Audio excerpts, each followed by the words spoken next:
guys, so eto na kasi bago lang po natapos ang aming GSV, Girl Scout of the Philippines, which is Jamboree. Kaya eto po yung mga activities namin po for preparedness. Pagkatapos ng aming activity, sinama ko mga bata para po maligo sa pool. And eto po ay napakaganda ang Lee Heaven Mountain Resort. So makikita niyo ang iba't ibang uri ng mga halaman. Napakaganda po ng landscaping.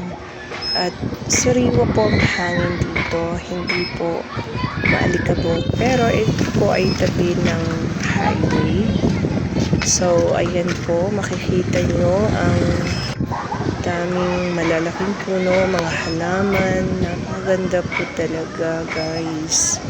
Kaya willing po ang mga scouts that time kasi yun ang talagang gusto lang puntahan itong lugar na to para makapag-swimming po sila. Ayan na. At enjoy po ang mga scouts. Pagkatapos umakyat po sila sa taas para po mamahinga sa cottage at nagmerienda na po sila. Ito po ang paligiran ng Lee Heaven Mountain Resort. So, enjoy po mga bata at that time. Pauwi na po kami. Kaya hiking is real na naman. Malayo pa ang lalakarin namin. Ayan.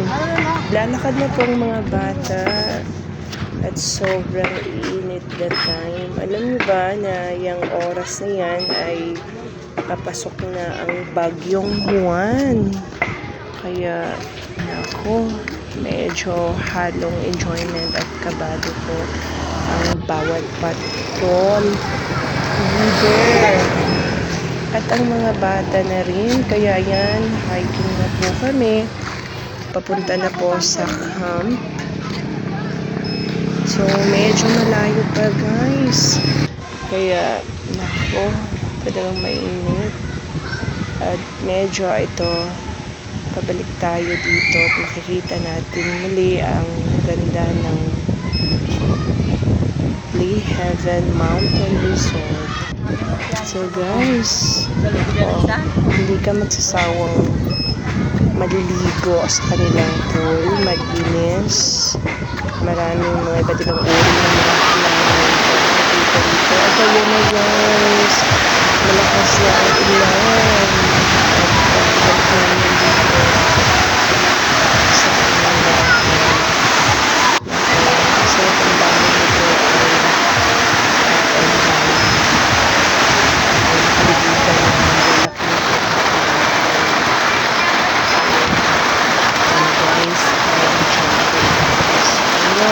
nakakaganda dito dahil nakakalat ng peace of mind, nakaka-relax na kami.